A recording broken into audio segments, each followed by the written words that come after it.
Welcome back. It's rapid fire time with Dr. Shabir Ali, so let's get started.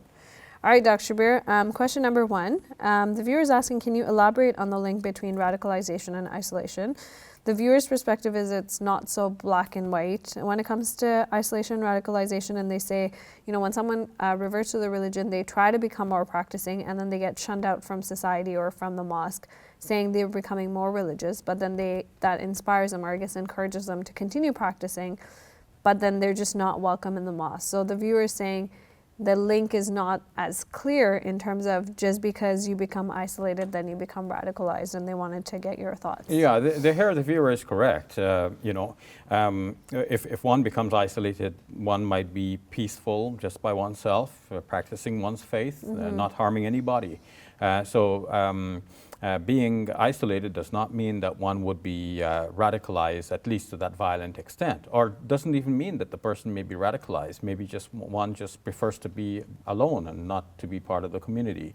Maybe one doesn't feel welcome in the community and so on. Maybe one has views that are not welcome within his community. But what I would recommend for such a person is to try your best to become part of the community. Adjust your views. It cannot be the case that you alone are right and everybody else is wrong. Like, don't have a view that, okay, God is going to put me in paradise and everybody else in hellfire.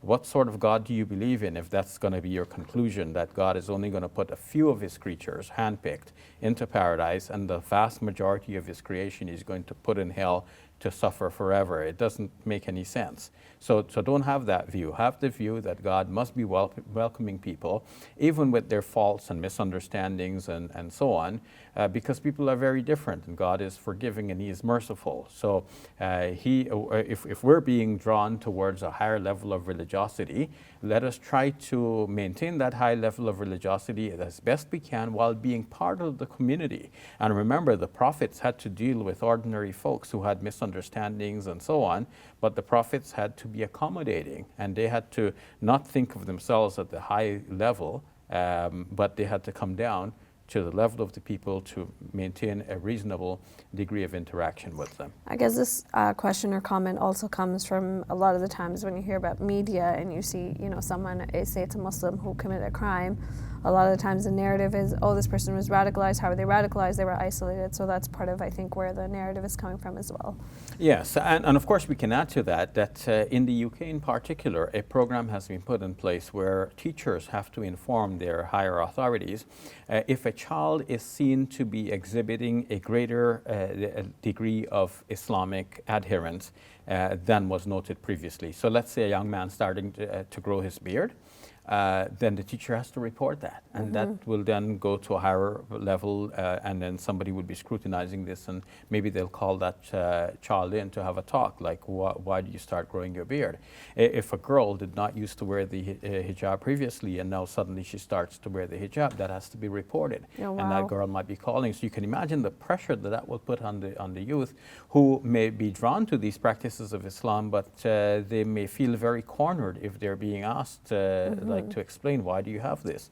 Because the whole presumption is that this needs to be investigated, because if this young man starts to wear a beard, or if this young woman starts to wear a hijab, maybe they're being radicalized and drawn towards violent extremes, and so they have to be dealt with. That whole presumption is going to be very disconcerting and in fact very hurtful for many peace-loving Muslims who want to practice the traditional items of the Islamic faith, but at the same time they would disdain any sort of connection between these practices themselves and violent extremism. Perfect. A perfect answer. Next one is a viewer is asking, Islamic missionary work often is male-dominated and rarely includes women. Is this how it's supposed to be? No, it's not supposed to be that way. So we need to have conversations within our community to find out why this is so. On the one hand, we know that traditionally women have not been very vocal in our communities. This is changing. In my visits to Malaysia recently, I was pleasantly surprised to see that on the one hand, the women are generally hijab observing, the Muslim women I'm speaking of, very decent in all their interactions and so on, but at the same time they're quite forthcoming. They're very much part of the public activities. They're giving dawah as well. And in my training programs, there were perhaps more women attendees than males, and they were schooled in the matters, ready to defend Islam and to promote it, explain it to others, and so on. So it may be that this is changing, especially as I've seen in Malaysia, this encouraging sort of development. But another dimension of it may be that generally men are more, and we're speaking generally, we can't stereotype because there are always exceptions, but in general, it would seem that men are more like outgoing and forthcoming in terms of preaching to others, not only among Muslims, but in other faiths as well. If you think of some of the great missionaries for Christianity, for example, Mother Teresa is known for her caring role, but that sort of caring role is often associated with a feminine sort of instinct, whereas those who are out there, like the Billy Grahams and so on, they're decided, like obviously male. If we look more generally across the religions, we will see that the promoters are generally male. So it may be that this is part of the male-female dynamic, but it doesn't have to be so in Islam. In fact, Muslim women can be great teachers. Aisha, your namesake, mother of the believers, was one of the great teachers in her generation. Senior Muslim companions of the Prophet, peace be upon him, had to come to Aisha to learn from her because they knew that she was especially knowledgeable about what the Prophet Muhammad, peace be upon him, did indoors, whereas others could see what he had done outdoors. What can we do to sort of open the doors more and pave paths for women? Because even now I find like there are organizations and it's still sort of male heavy. So how do you open the door and encourage women to go down this route? Yeah, well, one thing we need to do is to have more dawah training sessions, sessions in which we teach Muslims how to defend their faiths against modern criticisms and doubts, and also how to explain the faith to others. If more women attend these sessions, they will have more confidence in being prepared to deliver the message of Islam, and we will see more women on the field actually giving dawah. Now, in saying that, in answer to those who might be saying, but wait a minute, are you pulling women out of their homes and exposing them to all and sundry and with all of the corruption that could come as a result of that and so on?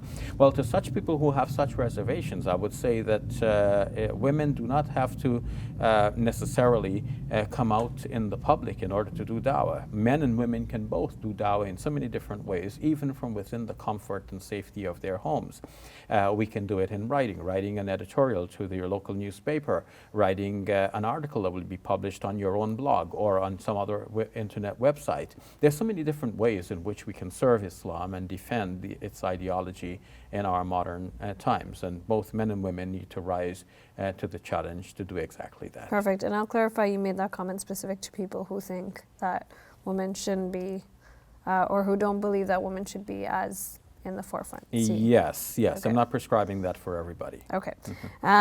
What are Dr. Shabir's perspectives, a viewer is asking, on the claims of new religious movements which emerged out of Islam, such as the Baha'i faith? Well, the Baha'i faith, to understand that, we should understand something about Shiism. And for viewers who are not familiar with Shiism as a faith, you're probably more familiar with the Sunni faith.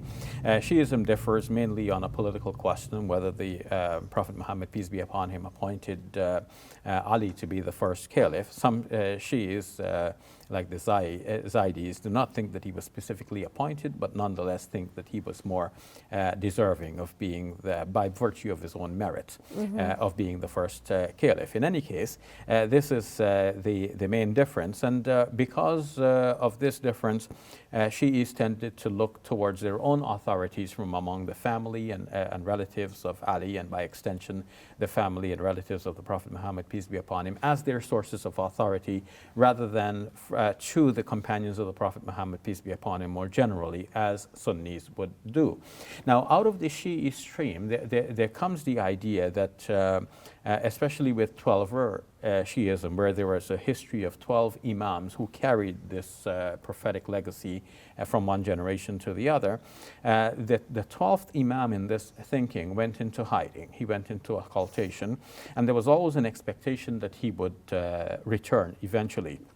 Now, there was a period of time within the reasonable lifetime of a single person that when it was thought that one would be a sort of conduit to bring messages from that imam in hiding to the rest of the populace. But after a while, they came to be the idea that he is now in a greater level of occultation, so nobody has access to him. Because for somebody at that time to claim that I'm always going and meeting the imam and coming back and he's still alive, like let's say after 200 years, it's not going to be easily acceptable to the community. So there was this idea that the imam has gone into the greater occultation. But in 19th century Persia, there arose a man who came to be referred to himself as the Bab. He came to say, I am the gate, Bab in Arabic meaning gate. So he said, I am the gate, meaning that he is a conduit to that imam who is in hiding. Perhaps not by physically meeting the imam, but in any case having a sort of spiritual connection with this imam. But he claimed other things for himself, including that he is the Mahdi, a figure that is expected, a guided figure who is expected by Muslims to come towards the end time. Now, this person, the Bab, developed a sort of religion of his own. This is known in the history of religion as the Babi religion, or Babism, using modern Orientalist language. But this Bab also predicted that after him will come another person who is known as a manifestation of God, a Baha'u'llah. That's how you say manifestation of God in Arabic.